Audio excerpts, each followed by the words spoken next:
பரிசுத்தமுள்ள பிதாவே, இந்த கால வேளைக்காக நன்றி சொல்லுகிறோம். இன்றைக்கும் கூட அப்பா உன் வார்த்தைகளுக்கு நாம் கட்டுப்பட்டு இதோ உடைய வசனங்களை எங்கள் தியானித்து கொண்டிருக்கிறோம். அந்த வேளையிலும் கூட தகப்பனே, லேவியராகமத்தின் புஸ்தகம் 18ஆம் அதிகாரத்தை நாங்கள் தியானிக்க நீர் பாராட்டின கிருபைக்காக நன்றி. இன்றைக்கு எங்களோடு பேசி கொண்டிருக்கிறபடியால் நன்றி.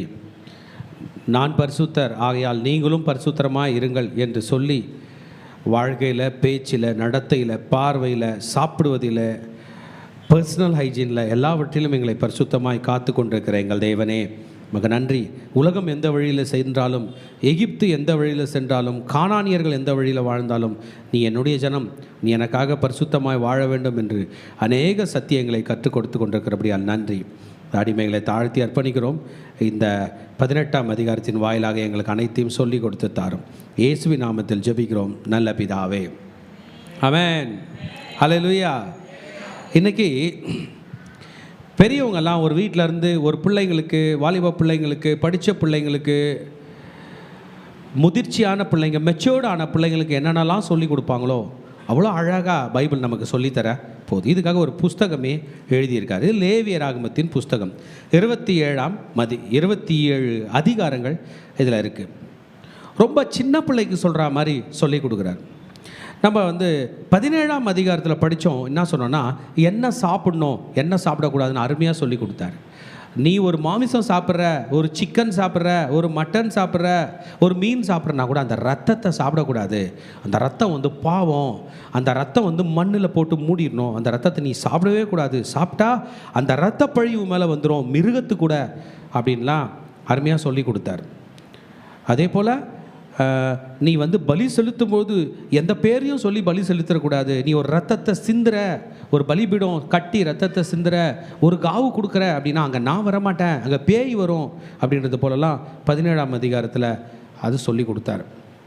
ரத்தம் சிந்தும் போது ரத்தத்தை சாப்பிடக்கூடாது, சாப்பிட்டால் அருவருப்பு, நான் அவனுக்கு எதிர்த்த நிற்பேன் அப்படின்னு போன அதிகாரத்தில் சொன்னார். அது மட்டும் இல்லை, ரத்தத்தில் தான் உயிர் இருக்கணும் சொன்னார். இன்றைக்கு வரைக்கும் உயிர் நமக்கு எங்கே இருக்குன்னு யாருக்குமே தெரியாது. கண்ணில் இருக்கா, மூளையில் இருக்கா, ஹார்ட்டில் இருக்கா? சிலர் ஹார்ட்டில் இருக்குன்றாங்க, சிலர் மூளையில் இருக்குன்றாங்க. ஆனால் உயிர் ரத்தத்திலே தான் இருக்கிறதுன்றெல்லாம் ஆண்டவர் நமக்கு கற்று கொடுத்தார். ஒரு ஹல்லேலூயா சொல்லாமா? பாருங்கள், மாம்சத்தின் உயிர் ரத்தத்தில் இருக்குன்னு சொன்னார் போன அதிகாரத்தில் 17-11. ஆனால் இன்றைக்கி நம்ம படிக்கிற அதிகாரம் 18ஆம் அதிகாரம். இந்த 18ஆம் அதிகாரத்தில் யாரை கல்யாணம் பண்ணோம், யாரை கல்யாணம் பண்ணக்கூடாது, யாரை தொடலாம், யாரை தொடக்கூடாது, யாரோட சம்பந்தம் கலக்கலாம், யாரோட சம்பந்தம் கலக்க கூடாது அப்படிலாம் ரொம்ப அருமையாக சொல்லி தரப்போகிறார். சட்டமாக இந்த பைபிளில் எல்லாமே நமக்கு சொல்லியிருக்கு. ஆமென். நம்ம தப்பு பண்ணிட்டா பிராயச்சித்தம் என்ன பண்ணோம் அப்படின்றது தான் இந்த லேவியராகமத்தின் புஸ்தகத்தில்.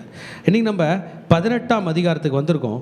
இத்தனை அதிகாரமும் நம்ம மார்னிங் டிவோஷனில் படிச்சிட்டோம். உங்களுக்கு இதை தெரிஞ்சுக்கணுன்னா நீங்கள் போய் நம்முடைய யூடியூப் சேனலில் போனீங்கன்னா அதிகாரமாக நம்ம தியானிச்சிருப்போம். இன்றைக்கி பைபிள் மாரல் பவுண்ட்ரி ஃபிக்ஸ் பண்ண போகுது. செக்ஷுவல் பவுண்ட்ரி, யாரை தான் கல்யாணம் பண்ணணும், யாரை தான் தொடலாம், வரவங்க போகிறவங்களெல்லாம் கூப்பிட்டு கல்யாணம் பண்ணிடலாமா, வரவங்க போகிறவங்களெல்லாம் கூப்பிட்டு போயிடலாமா, வரவங்க போகிறவங்க கூடலாம் வாழ்க்கையை நடத்தலாமானா இல்லைங்க. பல காரியத்தை கர்த்தர் சொல்லித்தரப்போகிறார். இந்த பைபிள் ஹீப்ரு மொழியில் எழுதப்பட்டிருக்கு. ஹீப்ரு மொழியிலேருந்து பிறகு பைபிள் இன்னையிலேருந்து 5000 வருஷத்துக்கு முன்னாடி எழுதப்பட்டது. இன்னையது இல்லை, நம்ம கையில் உள்ள பைபிள் ஹீப்ரு மொழியில் எழுதப்படும் போது 5000 வருஷத்துக்கு முன்னாடி எழுதப்பட்டது. அந்த பைபிளை 2000 வருஷத்துக்கு முன்னாடி செப்டியோஜென்ட் என்று சொல்கிற 70 அறிஞர்கள் இந்த ஹீப்ரூலேருந்து கிரீக் மொழிக்கு மொழி பெயர்க்கிறாங்க. ஏன்னா மகா அலெக்சாண்டர் அவருடைய மொழி அது. பிறகு 1611 1611 ஆண்டு பைபிள் லத்தீன் மொழியிலேருந்து இங்கிலீஷ்க்கு மொழி பெயர்க்கப்படுகிறது. பிறகு இங்கிலீஷ்லேருந்து தமிழுக்கு மொழி பெயர்க்கப்படுகிறது. இன்றைக்கி நம்ம கையில் உள்ள பைபிள் டைரெக்டாகவே எபிர மொழியிலேருந்து மொழி பெயர்க்கப்பட்டது. அப்போ ஒரு இதுவும் நீங்கள் படிக்கும்போது, ஒரு வசனமும் நீங்கள் படிக்கும்போது, கர்த்தர் மோசையை நோக்கி அப்படின்னா ஆண்டவரே சொன்னதை மோசை எழுதி வச்சார். ஆண்டவரே சொன்னதை மோசே ஹீப்ரூவில் எழுதினார். ஹீப்ரூலேருந்து கிரேக்க மொழிக்கு போச்சு, கிரேக்க மொழியிலேருந்து லத்தீன் மொழிக்கு போச்சு, லத்தீன் மொழியிலேருந்து இங்கிலீஷ் மொழிக்கு போச்சு, இன்றைக்கி தமிழ் மொழியில் வந்திருக்கு. கர்த்தர் மோசையை நோக்கினா எனக்கு என்னமோ தோணுது, கர்த்தர் பாஸ்டர் போவாஸை நோக்கி கர்த்தர் உங்களை நோக்கி அப்படின்னு நம்ம கூடவே நேராக பேசுகிற மாதிரி இருக்கு. இது ஏதோ ஒரு புஸ்தகம் இல்லை, இது 5000 வருஷத்துக்கு முன்னாடி பழமையான புஸ்தகம் அப்படின்ற சுருள்கள் எழுத்து வடிவங்கள்லாம் இருக்குது. அந்த மொழி படிக்கும் போதே தெரியுது இது ஒரு பழமையான மொழி. இன்றைக்கி வந்து மாரல் லாஸ், எப்படி நீ உன்னை நடத்தி கொள்ள வேண்டும். இதில் வந்து 4 விஷயத்தை ஆண்டவர் மெயினாக சொல்லியிருப்பார். ஒன்று வந்து பரிசுத்தம். நீ எதை பண்ணாலும் பரிசுத்தமாக பண்ணணும். நான் பரிசுத்தர். பரிசுத்தம் என்கிற வார்த்தைக்கு ஹீப்ரு லாங்குவேஜில் காதோஷ் அப்படின்னு போட்டிருக்கு. காதோஷ், காதோஷ். நான் காதோஷ், நான் பரிசுத்தராக இருக்கிறேன். யூ ஷுட் பி கெதுஷா, நீ பரிசுத்தமாக இருக்கணும். ஹல்லேலூயா. அதாவது பரிசுத்தனா என்ன? நம்ம நினைப்போம் பரிசுத்தனா ஆள் சுத்தமாக இருக்கிறான். இல்லை, ஈஸியான விளக்கத்தை பைபிள் சொல்லுது. நீங்கள் உங்களை ஆண்டவருக்காக பிரித்து எடுத்துக்கிட்டிங்கனாலே நீங்கள் பரிசுத்தமாக இருக்கிறீங்களா? புரிகிற மாதிரி சொல்கிறேன். பரிசுத்தத்துக்கு எதிர்ப்பதம் என்ன சொல்லுவீங்க கேட்டால்? அசுத்தம்னுவீங்க, அப்படி தானே? பரிசுத்தத்துக்கு எதிர்ப்பதம் அசுத்தம். அப்படி இல்லைங்க, பரிசுத்தத்துக்கு எதிர்ப்பதம் சாதாரணம். ஹல்லேலூயா, ஆமென். எனக்கு ஒரு கப்பில் இங்கே தண்ணி வைக்கிறாங்கன்னு வச்சுப்போமே. சரி, இந்த பைபிள் எடுத்துப்போம். இதில் ஒரு பேப்பர் இருக்குது. இந்த பேப்பரில் பைபிள் அச்சிடப்படலைன்னா இது சாதாரண பேப்பர், கரெக்டா? அச்சிடப்பட்டதுனால இது என்னது? இப்போ பரிசுத்த பேப்பர். அது மாதிரி தான் இந்த பாவி. நான் உலகத்துக்காக வாழ்ந்தேன்னா நான் பாவி, நான் சாதாரணமானவன். ஆண்டவருக்காக எனக்கு எப்போ ஒப்பு கொடுக்குறனோ நான் பரிசுத்தமாக்கப்படுறேன்னா. பரிசுத்தத்துக்கு எதிர்ப்பதம் அசுத்தம் அல்ல, சாதாரணம். அப்போ சாதாரணமான நான் எப்படி பரிசுத்தமாக்கப்படுறேன்னா, நான் என் ஆண்டவருக்கு விட்டு கொடுத்தாலே போதும். ஆண்டவர் நீங்கள் லேவியராகமத்து புஸ்தகத்தில் சொல்கிறார், இஸ்ரவேலர்களே உங்களை எகிப்திலேருந்து கூட்டின்னு வந்தேன். நீங்கள் எகிப்தில் இருக்கும்போது வான ராக்கினிக்கு எல்லாத்துக்குமே பலி செலுத்திட்டு எப்படியே இருந்தீங்க. எகிப்தின் தேவர்கள் தேவதைகளுக்கு வணங்கினீங்க. ஆனால் உன்னை என்னைக்கு நான் எனக்குன்னு எடுத்துட்டனோ, இனிமே உன் பேர் கிறிஸ்டியன் மட்டும் இல்லை, நீ பரிசுத்தமானவன் பரிசுத்தமானவள் என்றும் ஒரு பேர் இருக்குது. You are not going to follow the local norms. உலகத்தில் வரவங்க போகிறவங்க சொல்கிறதெல்லாம் நீ கீழ்ப்படிய மாட்ட. நான் சொல்வதை கீழ்ப்படிய போகிறாய். எகிப்து சொல்கிறத பற்றி கேட்க மாட்டேன், கானான் சொல்கிறத பற்றி கேட்க மாட்டேன், கிரேக்கர்கள் சொல்கிறத பற்றி கேட்க மாட்டேன், உலகம் சொல்கிறத பற்றி கேட்க மாட்டேன். நான் சொல்வதை கேட்பாய். ஆமென். இதை தான் பரிசுத்தத்தை பற்றி. இரண்டாவது இதில் பேச போகிறது எர்வாட் என்கிற ஒரு வார்த்தை. அதுனா ஆயின் என்கிற எழுத்து, ரா என்கிற எழுத்து, வாவ் என்கிற எழுத்து, டவ் என்கிற எழுத்து. யாரோட திருமணம் செய்யணும், யாரோட சம்பந்தம் கலக்கணும். ஒரு ஆண் எந்த பெண்ணை திருமணம் செய்யலாம், யாரெல்லாம் செய்யக்கூடாது. ஒரு பெண் எந்த ஆணை திருமணம் செய்யலாம், எந்த உறவில் உள்ளவங்களை பண்ணலாம், எந்த உறவில் உள்ளவங்களை பண்ணக்கூடாது அப்படின்றதெல்லாம் இந்த பைபிள் சொல்லி கொடுத்துருக்கு. இந்த பைபிளில் சொல்லித்தர இந்த பகுதிக்கு பேர் டோரான்னு பேர். டோரான்னா பஞ்சாங்கமம். நம்ம கூட தமிழில் சொல்லுவாங்க பாருங்கள், பஞ்சாங்கமம். ஆதியாகமும், யாத்திரையாகமும், லேவியராகமும், எண்ணாகமும், உபாகமும். அந்த பஞ்சாங்கமில் 3வது இருக்கிற லேவியராகமத்தை நம்ம படிக்கிறோம். ஸோ இதில் எர்வாட் அப்படின்ற இடத்துல இதை சொல்லி தருவார். 3வது பகுதி நம்ம படிக்க போகிறது இல்லை, டோஏவா அப்படின்னு படிப்போம். அது என்னென்னா, எதெல்லாம் செஞ்சால் ஆண்டவர் சீ அப்படின்னு பார்ப்பாரோ, அருவருப்பாரோ, அதை பற்றியும் நம்ம இன்றைக்கி படிக்க போகிறோம். லாஸ்ட்டாக ஆண்டவர் அனி அடோனாய், அனினா நான் அர்த்தம், ஐ ஆம்னா அனி, அடோனாய்னா ஐ ஆம் த லார்ட். லார்ட்னா ஆண்டவர், ஆண்டவர்னா அவர் தான் ஓனர். நீங்களும் நானும் ஒரு நிமிஷம் கண்ணை முடின்னு யோசித்தோம்னா ஒரு கேள்விக்கு உங்கள் கையில் பதிலே இருக்கார். நான் யார்? நான் எங்கேருந்து வந்துனுங்கிறேன்? என்ன பண்ணுகிறேன்? எங்கே போக போகிறேன்? அம்மா வயிற்றில் பிறந்தோம், எங்கேருந்து வந்து பிறந்தோம்? கொஞ்சம் புரிஞ்சுங்க. எங்கேருந்து வந்து பிறந்தோம்? நான் யார்? என்ன கட்டையா, என்ன பொம்மையா, இல்லை ஃபேனா, இல்லை நான் ஒரு ஆளாச்சே. எவனுக்கு சொல்ல மனசு இருக்கே, எனக்கு நினைவு இருக்கே, எனக்கு சொரணை இருக்கே, எனக்கு சூடு இருக்கே, நான் கோச்சிக்கிறேனே, நான் யார்? எனக்குள்ள ஆசை பாசங்களுக்கு நான் யார்? திடீர்னு ஒரு வயசு ஆன பிறகு தான் புத்தி தெரியுது, 2 வயசு ஆன பிறகு தான் புத்தி தெரியுது, 3 வயசாக இருக்கும் தான் புத்தி தெரியுது. எங்கேருந்து வந்தேன்? திடீர்னு கண்ணை மூடி போயிடுறேன். எங்கே போகிறேன்? எவ்வளோ பேர் வாழ்ந்தாங்களா இல்லையா? பெரிய பெரிய ஆளுங்க வாழ்ந்தாங்க. பூமியில் அவங்க செய்யாத வேலையே இல்லை, எவ்வளோ செஞ்சாங்க, எங்கே போயிட்டாங்க? அப்படிலாம் இருந்தீங்கன்னா, அப்படிலாம் யோசிச்சிங்கன்னா இன்றைக்கி நான் சொல்கிறது உங்களுக்கு புரியும். இந்த ஆண்டவர் சொல்கிறார், நானே ஆண்டவர். நீ எங்கேருந்து வந்தன்னு தெரியாமல் முழிக்கிறியோ, நீ என்கிட்டேருந்து தான் வந்த. நீ என்ன பண்ணுகிறன்னு தெரியாமல் முழிக்கிறியோ, என் பூமியில் நீ வாடகையாக வாழ்ந்துனுக்கிற. நான் கொடுத்த உடம்புக்குள்ளே நீ வாழ்ந்துனுக்கிற. எங்கே போகிறேன்னு நீ தெரியாமல் இருந்தீனா நீ என்கிட்ட தான் வரணும். நான் சொல்கிறபடி வாழ்ந்தேனா, இல்லைனா எங்கே போவேன்னு உனக்கே தெரியாது அப்படின்றது போல் இருக்கிறது. இந்த அதிகாரத்தை நம்ம டீட்டெயில்டாக படிக்கலாம். எத்தனை பேர் படிக்கலான்றீங்க? பைபிள் படிக்கும்போது எத்தனை பேருக்கு பயமாக இருக்குது? எத்தனை பேருக்கு புரியல? எத்தனை பேர் ஏனோ தானோன்னு படிக்கிறீங்க? எங்கள் இங்கே ஒரு பேப்பர் இருக்குது, இங்கே ஒரு ஹேண்ட்பில்ஸ் இருக்குது, என் கையில் பைபிளும் இருக்குது. இது வேற, இது வேற, இது வேற. இது சொன்னது தான், இதுதான் பெருசு. இதுக்கேற்ற போல தான் நான் என்னை மாற்றிக்கணுமா தவிர எனக்கு ஏற்ற போல் இது தன்னை மாற்றிக்கொள்ளவே மாற்றிக்கொள்ளாது. அவருடைய வார்த்தைக்குள்ளே போகலாம். இன்றைக்கு 18ஆம் அதிகாரம். ஹல்லேலூயா. படிக்கலாமா? 17ஆம் அதிகாரம் வரைக்கும் நம்ம லேவியராகமத்தில் பேசியிருக்கோம், நம்முடைய யூடியூப் சேனலில் இருக்குது. முதல் நான் 4 பகுதியாக படிக்க போகிறேன்னு சொன்னேன். முதல் பகுதி திருமண பந்தம் அல்லது உறவு பார்ப்போம். முதல் 5 வசனத்தில் எதை செய்யக்கூடாது என்பதை பற்றி பார்க்க. இப்போ ஸ்டார்ட் பண்ணும்போதே ஒன்று சொல்கிறார்,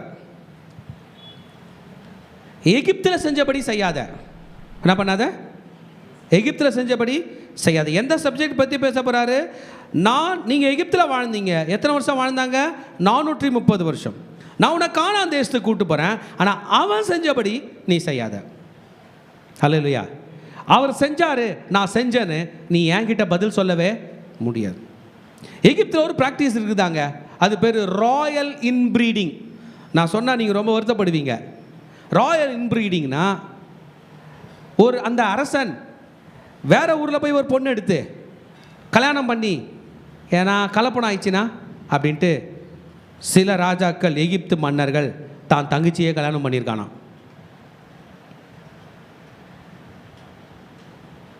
சிலர் அவங்க அம்மாவே கல்யாணம் பண்ணியிருக்காங்களாம். நான் சொல்ல, வரலாறு சொல்லுது. அப்போ தான் உன் ராஜ்யம் நல்லா இருக்கும்னு சொல்லி மந்திரவாதிங்க சொல்லி செஞ்சுருக்கானா. ஒன்று தான் சொல்லியிருக்கேன், இன்னும் நிறைய இருக்குது. அப்போ ஆண்டவர் எவ்வளோ சீரியஸாக இருப்பார். செய்ய நம்ம தமிழ் கலாச்சாரம் பயங்கரமான கலாச்சாரம்ல, ஒஸ்தி கலாச்சாரம் நம்ம சொல்கிறோம். நம்மளால் காதில் விட்டு கேட்க முடியல. எவ்வளோ ஆண்டவர் சீரியஸாக இருப்பார். பண்ண கூடாது. ஸ்டார்டிங்கு காணானும் அது மாதிரி தான்.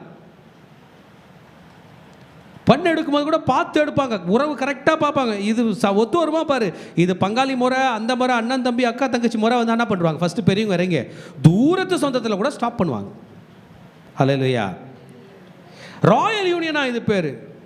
இந்த மாதிரி பண்ணால் டிவைன் பிளட் லைன் வருமா, சாமி இருக்குமா அவங்க மேலே, அதனால் பண்ணிப்பானா. நடந்திருக்கு. நீங்கள் கிளியோபட்ரா, எகிப்தினுடைய கருப்பழகி, அவங்களுடைய கதையை நீங்கள் படித்து பார்த்தீங்கன்னா ஃபுல்லாக அப்படி தான் போகும் அவங்களோட ராயல் லினியேஜ். நம்ம அவங்கள குறை சொல்ல, அவங்களோட ப்ராக்டிஸ் அது. அப்போ தான் ராஜ்யம் நிற்கும். காணோனும் அதே போல தான். அவன் நல்லா இருக்கணும்னா தலைச்சம்பிள்ளையே காவு கொடுக்கணும், அப்போ தான் ராஜ்யம் நல்லா இருக்குமா. அப்போ தலைச்சம்பிள்ளைக்கு என்ன தான் ஆபத்து, கொண்டு என்ன பண்ணுவான், கொன்றுவான். அவன் கட்டுற வீட்டுக்குள்ளே அந்த ரத்தத்தை, அந்த குழந்தை ரத்தத்தை ஊற்றிடுவான். இதெல்லாம் நீ செய்யக்கூடாது. ஆண்டவர் சொன்னது ரைட்டா தப்பா? எத்தனை பேர் ஏற்றுக்க போகிறீங்க?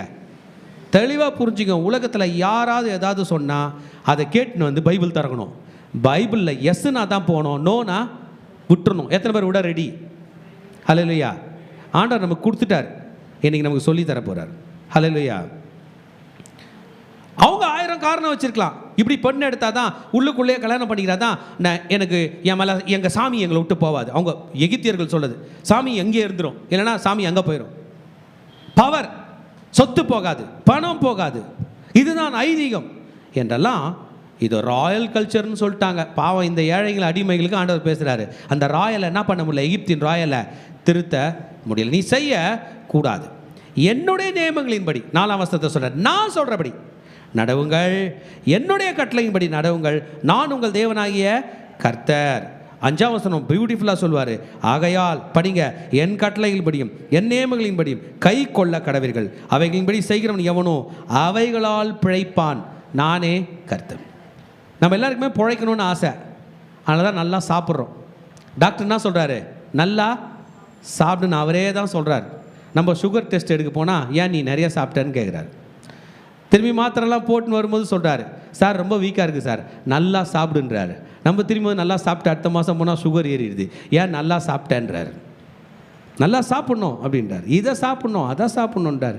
எதை சாப்பிட்டாலும் லாஸ்ட்டாக ஏன் சாப்பிட்டேன்னு சொல்கிறாங்க. சாப்பிட்லன்னா ஏன் சாப்பிட்லன்றாங்க. பிழைக்கிறதுக்கு நம்ம படுற பாடு இருக்கே. ஆண்டவர் சொன்னார், என் வார்த்தைக்கு நீ கட்டுப்பட்டேன்னா நீ பிழைப்ப. பிழைப்புனா என்ன? பிழைப்புனா என்ன? அந்த மூக்கில் சுவாசங்குதா, அதான் பிழைப்பு. என்ன கேட்டால் உயிராகிறான், ஆள் உயிராக இருக்கிறான். ரெண்டாவது, நோய் நொடி இல்லாமல் இருக்கிறான். மூக்கில் சுவாசமாங்குது, கரெக்டாக படிப்படியாக ஆசைப்படுவோம். உயிர் போகாமல் இருந்தால் போதும், அப்பாவா அம்மாவா ஒரு ஓரமாக உயிராகிறார போதும்ன்றோம்.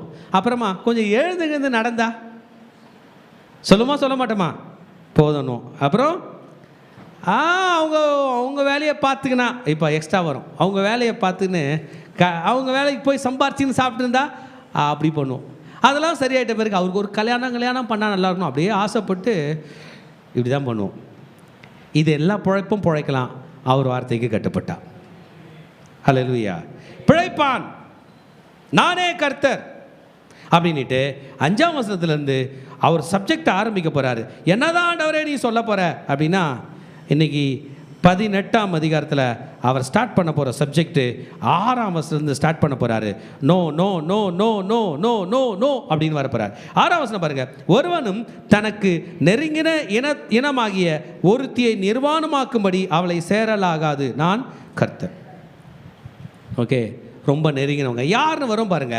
உன் தகப்பனையாவது உன் தாயையாவது நிர்வாணமாக்க மாட்டாது, அவள் உன் தாயானவள் அவளை நிர்வாணமாக்க கூடாது. உன் தகப்பனுடைய மனைவியை நிர்வாணமாக்க லாகாது, அது உன் தகப்பனுடைய நிர்வாணம். அப்படியே படிப்படியாக அடுக்கிக்கிட்டு போவார். இன்றைக்கி மெடிக்கல் ஃபீல்டில் உடம்பு சரியில்லாதவங்களும் நம்ம ட்ரீட்மெண்ட் கொடுக்குறோம். நானும் மெடிக்கல் ஃபீல்டில் தான் வந்திருக்கேன். சிலர் யூரின்லாம் போக முடியாது, சிலர் டாய்லெட்லாம் போக முடியாது. அவங்களுக்கு யூரினரி கத்தீட்டரு, இன்ட்வெல்லிங் கத்தீட்டர் அப்படிலாம் போட வேண்டியது வரும்.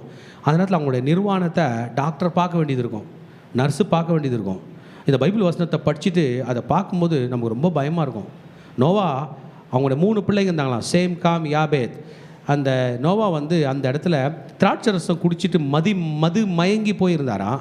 அவங்க கடைசி பையன், அவன் பேர் காம் என்கிறவன் அப்பாவோட நிர்வாணத்தை பார்த்துட்டு போய் அண்ணன் தம்பிகளை சொன்னானா. அந்த அண்ணன் தம்பிங்க என்ன பண்ணாங்களாம், ஒரு போர்வையை எடுத்துட்டு பின்னாடி பக்கமாகவே அப்பாவோட நிர்வாணத்தை மூட்டாங்களாம். ஆமென். இன்னைக்கு பைபிள் ஒரு வேர்டு சொல்லுது, நிர்வாணம், அதை நீ பார்க்கக்கூடாது. உன் கண்களால் பார்க்கக்கூடாது. திருமண பந்த இல்லாத வைகளை நீ பார்க்க கூடாது. இவங்களெல்லாம் பார்க்கக்கூடாது. தகப்பன், தாய், அப்புறம் நெருங்கின சொந்தம், தகப்பனுடைய மனைவி, அவங்க அப்பாவுக்கு 2nd wife, 3rd wife, 4th wife. ஏன்னா அந்த எகிப்தில் அப்படி தான், ஒரு அப்பாவுக்கு 10 ஒய்ஃபு, 15 ஒய்ஃப் இருக்கும். அந்த 15ஆவது லேடிக்கும் அவருக்கும் சம்மந்தம் இல்லாமல் இருக்கும். அப்பேற்பட்ட பெண்ணாக இருந்தால் கூட நீ என்ன பண்ணக்கூடாது, உன் தகப்பனையாவது உன் தாய்க்காவது வீட்டிலும் புறத்திலும் பிறந்த குமார்த்தியாக உன் சகோதரியை நிர்வாணமாக்க கூடாது. அன்னைக்கெல்லாம் அரசர்களுக்கு நிறைய கல்யாணம், ஒரு ஒய்ஃப் இந்த ஊரில் இருப்பாங்க, ஒரு ஒய்ஃப் அந்த ஊரில் இருப்பாங்க, ஒரு ஒய்ஃபில் அந்த ஊரில் இருப்பாங்க. அவர் இங்கே சொல்லியே இருக்க மாட்டார். அப்போ மிக்ஸ் மேட்ச், அதாவது ஆண்டவருக்கு பிரியமில்லாத ஒரு உறவு உண்டாயிரும். பார்த்தா அவரே அவங்க அப்பாவோட பிள்ளையாக இருக்கும் அந்த பெண்ணு. இதெல்லாம் பார்த்து கேர்ஃபுல்லாக இருக்கணும்னு சட்டத்தை எடுத்துன்னு ஆண்டவர் போட்டிருக்கார். ஹல்லேலூயா. இன்றைக்கி நம்ம இதை படிக்க வேண்டிய நிலையாக இருக்குது. விட்டுட்டு அடுத்த சாப்டருக்கு போகலாமா, இல்லை அவர் சொன்னதை படிச்சுட்டு போகலாமா? ஆமென். படிக்கலாமா வேணாமா? படிக்கலாம். ஏன்னா உலகத்தில் நம்ம பிறந்து வளர்ந்து ஆண்களா பெண்களா பெரியவங்களா ஆயிருக்கோம். எதுவுமே தெரியாதுன்னு சொல்ல முடியாது, எதுவுமே தெரியாமலும் நம்ம இல்லை. இதை படிக்க வேண்டும் தான் ஆண்டவர் 5000 வருஷத்துக்கு முன்னாடி எழுதிட்டார். ஒருவேளை நம்ம இந்த புஸ்தகம்லாம் படிக்காமல் சும்மா நீதிமொழிகள், சங்கீதம் படிச்சுட்டு போயிருக்கலாம். ஆனால் என்னவோ நம்முடைய எல்லா சபைகள்லையும் இதை நம்ம இப்போ லேவியராகமம் படிச்சுன்னுக்கிறோம். இன்றைக்கி இந்த சப்ஜெக்டு cannot, ஆமென், செய்யக்கூடாது.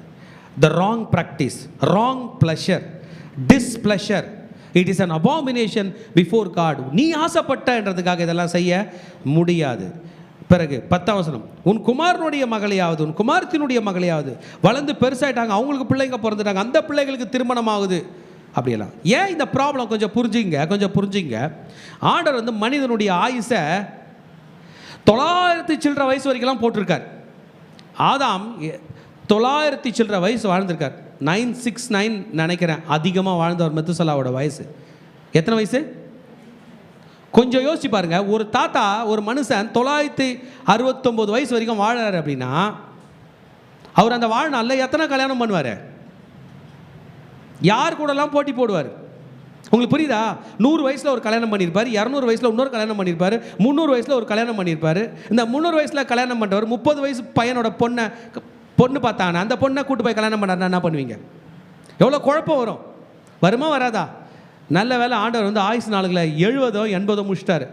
இறந்தவங்களாம் என்ன ஆகிட்டாங்க, அவங்க எவ்வளோ பெரிய ஆளாக இருந்தாலும், அவர் எத்தனை கல்யாணம் பண்ண பவரான ஆளாக இருந்தாலும், பணம் உள்ள ஆளாக இருந்தாலும் என்ன ஆயிடுச்சு, டக்கு டக்கு டக்குன்னு அவுட் ஆயிடுச்சு.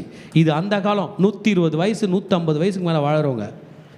நீ திருமணம் பண்ணும்போது நீ உங்கள் ஒய்ஃப் இறந்துட்டாங்க, நீ செகண்ட் கல்யாணம் பண்ணால் கூட மருமகளாக இருந்தவளை பண்ணக்கூடாது. ஹல்லேலூயா. இது ஆபிரகாம் காலத்தில் நடந்துச்சு.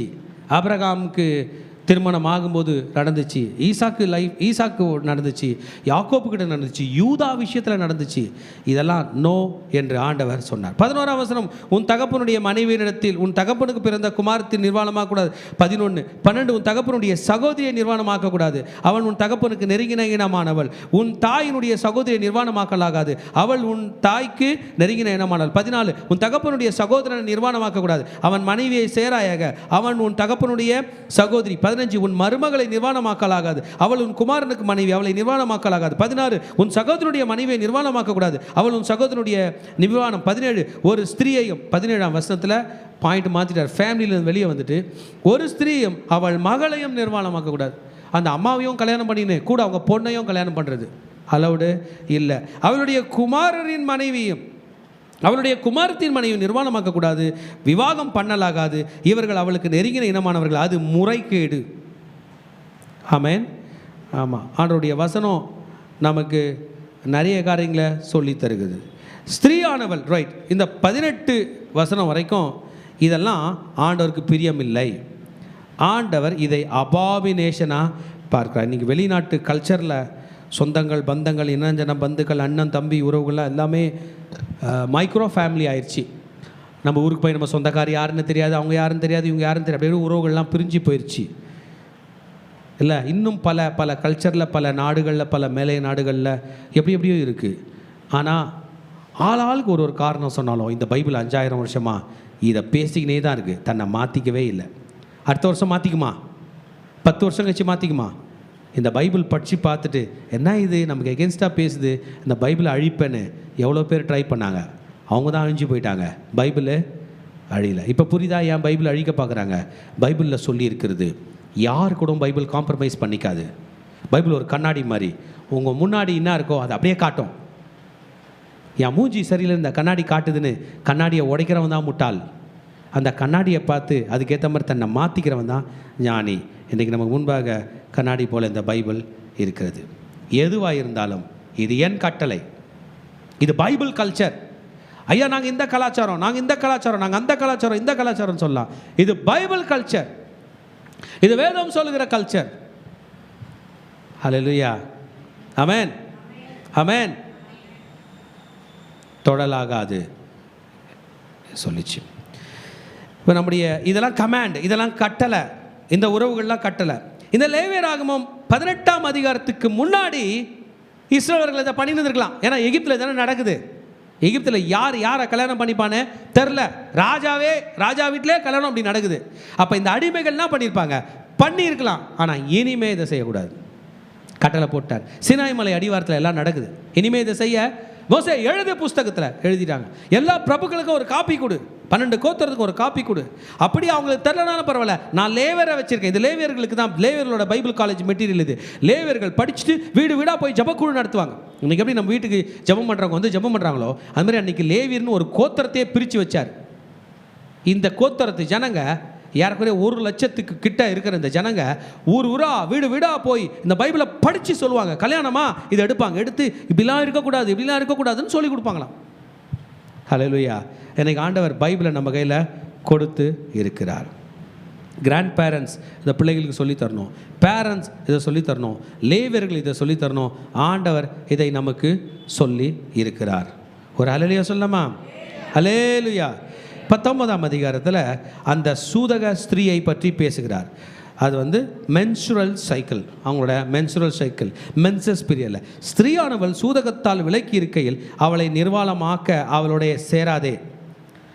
அப்போ அந்த பீரியடில் நீ அவகிட்ட போகாதே. இது ஆண்களுக்கு கட்டளை அன்னைக்கு கொடுத்துருக்காரு. 20ஆம் வசனம், பிறனுடைய மனைவியோடைய சேரும்படி சயனித்து அவளால் உன்னை தீட்டுப்படுத்தி கொள்ள வேண்டாம். Don't pollute your self. Disease பரவும், வியாதிகள் பரவும். அது உனக்கு தீட்டு தான், அது உனக்கு ஆசீர்வாதம் இல்லை, தீட்டு. Don't uncover, to to not uncover her nakedness. அது என்னதான்? தீட்டு. இது செய்யக்கூடாது அப்படின்னு ஆண்டவர் ப்ரிசைஸ்டாக இஸ்ரவேலரை ஸ்ட்ரிக்டாக நடத்துகிறார். இந்த கட்டளைகளை படித்த இஸ்ரவேலர்கள் யாரெல்லாம் கீழ்ப்படிலையோ செத்தே போயிட்டாங்க. நிறைய யூதர்கள் உலகத்தில் அதிகமாக பாடுபட்டு ரொம்ப அடி வாங்கி சித்திரவதை பண்ணப்பட்ட ஒரு இனம் வந்து இந்த யூத இனம் தான். ஹிட்லர் கூட பல லட்சம் பேரை கொன்று குவிச்சான், பல பேரை. ஏன் இவ்வளோ சாபம் அவங்க மேலே வந்துச்சுன்னா, ஆண்டவர் வார்த்தைக்கு கீழ்ப்படியாமல் போகும்போதெல்லாம் அவங்க அடி வாங்கினாங்க. ஏன் நம்மனா நல்லவங்களா? நம்ம தப்பிச்சோம். காரணம் என்ன தெரியுமா? இயேசுவின் ரத்தம். அந்த இயேசாமி சிலுவையில் சாகலைன்னா, நீங்களும் நானும் இயேசுவை ஏற்றுக்கலைன்னா இந்த சாபம் நம்மளை அடிச்சிடும், இந்த பாவம் நம்மளை அடிச்சிடும். அதனால தான் ஒரு நாளும் தப்பாக யோசிச்சா கூட இந்த மூளையில் கை வச்சுட்டு சொல்லுங்கள், இயேசுவின் ரத்தம். உங்கள் வாலிபத்தில் நீங்கள் வாழ்ந்த காலத்தில் 10 வயசில் 12 வயசில் 15 வயசில் 20 வயசில் எதனா பாவம் பண்ணியிருந்தீங்கன்னா கூட இந்த மூளை மேலே கை வச்சுட்டுனா சொல்லுங்கள், இயேசுவின் ரத்தத்தினால என்ன கழுவு, என்னை மன்னிச்சிரு சாமி, இயேசுவின் ரத்தத்தினால என்ன கழுவு. பைபிள் சொல்லுது, ரத்தம் சிந்துதல் இல்லாமல் பாவம் மன்னிப்பில்லை. நான் பண்ண பாவம் என் ரத்தத்தில் ஊறுது, என் ரத்தம் கெட்டு போச்சு, இயேசுவின் ரத்தம் என்னை காப்பாற்றுகிறது. ஹல்லேலூயா. ஸ்ட்ரிக்டாக சொல்லிட்டாரு, இட் இஸ் அன் அபாமினேஷன். எல்லாம் பாளையத்தில் இருக்கிறாங்க, பக்கத்து வீடு, பக்கத்தில் இருக்கிறாங்க. எகிப்திலேருந்து வந்துனுங்கிறாங்க, 40 வருஷம் நடக்க போகிறாங்க. குட்டி கூடாரம் போட போகிறாங்க. அந்த கூடாரத்தோட இமேஜ் இருந்தால் போடுப்பா, கேம்ப் எப்படின்னு. அவங்க எகிப்திலேருந்து வெளியில் வந்ததும் செங்கடல், உங்களுக்கு தெரியும்ல, செங்கடலில் கடந்ததும் சவுதி அரேபியா நாடு, இன்னைக்கு உள்ள சவுதி அரேபியா நாடு, அந்த சவுதி அரேபியாவில் தான் 38 வருஷம் கேம்ப் போட போகிறாங்க. அப்படியே நடந்து சுற்றி இங்கே போய் ஃபைட் பண்ணி சண்டை பண்ணி திரும்பி இஸ்ரேலுக்குள்ளே போக போகிறாங்க. இப்படி இருக்கும்போது நீ இவைகளை செய்யக்கூடாது. பிரேக்கிங் த மேரேஜ் கவர்னன்ட், திருமண பந்தத்தை விட்டு நீ வெளியே வரக்கூடாது. வந்தால் உனக்கு தீட்டு. ஆண்டவரே விட முடியலன்னா ப்ரே பண்ணா போதும். கர்த்தர் மீட்க வல்லவராயிருக்கிறார். எல்லா ஆபத்திலிருந்து கர்த்தர் தம்முடைய பிள்ளைகளை காக்க வல்லவராயிருக்கிறார். அது ஃபேமிலிக்கு தீட்டு, குடும்பத்துக்கு தீட்டு. This is God's design. Hallelujah, amen. அப்படி பண்ணுறாங்க, அப்படி செய்யக்கூடாது. அவன் தீட்டுப்படுத்தி கொள்கிறான். பிறனுடைய மனைவியோடைய சேரும்படி சயனித்து அவளால் உன்னை தீட்டுப்படுத்தி கொள்ள வேண்டாம். 21ஆம் வசனம் பாருங்க, நீ உன் சந்நிதியில் யாரையாகிலும் மோலேகுக்கு, என்னங்க இவ்வளோ நேரம் பேசிட்டு ஆண்டவர் திடீர்னு மோலேகுன்ற ஒரு வார்த்தையை சொல்கிறாரு. என்ன பேருங்க? இது ஒரு கடவுளாம். இந்த கடவுளுக்கு வந்து குழந்தை காவு கொடுத்தா பிடிக்குமா? இது எங்கே ப்ராக்டிஸு? எகிப்தில். எங்கே ப்ராக்டிஸு? கானானில். ஏன்? அந்த குழந்தை ரத்தம் சிந்துனா நல்லதான் சொன்னார். மோலேகுக்கு யாருன்னா கொடுத்த உன்னை அழிச்சிருவேன். ஹல்லேலூயா. மனித ரத்தம் பூமியில் சிந்துனா கவனிங்க, அது ஆக்சிடென்ட்னால ஆனாலும் சரி, அது அடிபட்டு வந்தாலும் சரி, அவன் தானாக போனாலும் சரி, இல்லை மர்டராக இருந்தாலும் சரி, ஆண்டவர் அங்கே வந்து ஏன்னு கேட்குறாரு. யார் அந்த ரத்தத்தை சிந்தினானோ அவன் ரத்தம் அல்ல, அந்த பழியை ட்ரான்ஸ்ஃபர் பண்ணிட்டு தான் போவார். ரத்தம் சிந்தினனுடைய ரத்தம் சிந்தப்பட்டால் ஒழிய பாவ மன்னிப்பில்லைன்னு வசனம் சொல்லுது. அதனால் மனித ரத்தம் பூமியில் சிந்தும் போது ஆண்டவர் டென்ஷன் ஆகிடுவார். இவனுக்கு எடுத்துகிட்டு போய் குழந்தைய எங்கே கொடுக்க போகிறானுங்க? மோலேகுக்கு. எங்கே நடந்திருக்கு இது? இந்த மோலேகு வந்து ஈஜிப்டில் இருந்திருக்கான். அந்த ராஜாவுக்கு ரொம்ப பவர் வேணும்னா பேய்க்கு அந்த குழந்தைய கொடுக்கணும். சில விஷயம் சொல்லுது, குழந்தைய எடுத்துகிட்டு போய், பச்சை குழந்தைய எடுத்துகிட்டு போய் அந்த ஒரு மெட்டல் பிளேட்டு, எரியிற மெட்டல் பிளேட்டு தக்கன்னு அந்த சிலையை எரிய விட்டு அந்த கையில் அந்த குழந்தைய எடுத்து வச்சுருவாங்களாம். அந்த குழந்தை என்ன ஆகிடும்? செத்துரும். அப்படியே துடிக்க சாவறதை பார்த்து இவருக்கு பவர் வருமா? இப்படிலாம் பண்ணியிருக்கிறாங்க. நான் சொன்னால் நீங்கள் ரொம்ப டென்ஷன் ஆகிடுவீங்க. இந்த மாதிரி ஒரு வேலையை உங்கள் சாலமோன் ராஜாவே பண்ணிக்கிறான். அவன் ஆண்டவர் மன்னிக்கவே முடியாதுன்ட்டார். ஆமென். 1 ராஜாக்கள் 11:7 இந்த மோலேகுக்கு ஒரு கோயில் கட்டி கொடுத்துருக்கான். ஏன்னா அந்த மோலேக வணங்குற ஒரு பொண்ணை கல்யாணம் பண்ணியிருக்கான். அவனுடைய 700 மனைவிகளில் ஒருத்தி அதை வணங்குறவ. இந்த உறவுகள், இந்த ஃப்ரெண்ட்ஷிப், இந்த நட்பு, இதுதான் பாவத்தில் தள்ளும். நம்ம செய்யணும்னு எண்ணம் இருக்காது, ஆனால் நம்மளுக்கு யாரை பிடிக்குமோ அவங்க நம்மளை செய்ய வைப்பாங்க சொன்னார். கிடையவே கிடையாது. ஃபாரின் வைஃப்ஸ் இஸ்ரேலில் ஆண்டவர் சொன்னார், மோலேகுக்கு மட்டும் யாருன்னா உன் பிள்ளைய காவு கொடுத்தன்னு கேள்விப்பட்டேன்னா ஸ்டோன் டெட் தான், அவனை கல்லறிஞ்சே கொள்ளுங்க என்று சொன்னார். அப்போ இவனை என்ன பண்ணுறது? இல்லை, சாலமோன் ராஜாவை யாரும் கொல்லலை. எசேக்கியா ராஜா, மன்னிக்கும், யோசியா ராஜா வரும்போது தான் அப்படிப்பட்ட சிலைகளெல்லாம் உடைச்சி அந்த குழந்தைங்களை அழிக்கிறத பர்மனெண்ட்டாக ஒரு ரிஃபார்மேஷன் கொண்டு வந்து யோசியா ராஜா தான் அதை அழிக்கிறார். பல ராஜாக்கள் உடைய வீழ்ச்சிக்கு இது காரணமாக இருக்குது. பைபிள் நம்ம டீட்டெயிலாக போய் படித்து பார்த்தோம்னா ஆகாஸ்னு ஒரு ராஜா இருந்தான், மனாசேன்னு ஒரு ராஜா இருந்தான். இவனுங்கெல்லாம் இந்த மனாசே எல்லாம் இப்பேற்பட்ட சைல்ட் சாக்ரிஃபைஸில் ஈடுபட்டதுனால தான் குறிப்பாக அந்த மனாசே அழிஞ்சான். அல்லேலூயா. இப்போ சொல்லுங்களேன், பைபிள் சொல்கிறத செய்யலாமா வேணாமா? நம்ம நம்ம நம்ம நல்லவங்களாக இருந்து திருந்தணும்னு நினச்சி பைபிளை பிரித்து படித்தோம்னா இது மாதிரி ஒரு உன்னத புஸ்தகம் நமக்கு கிடையாது.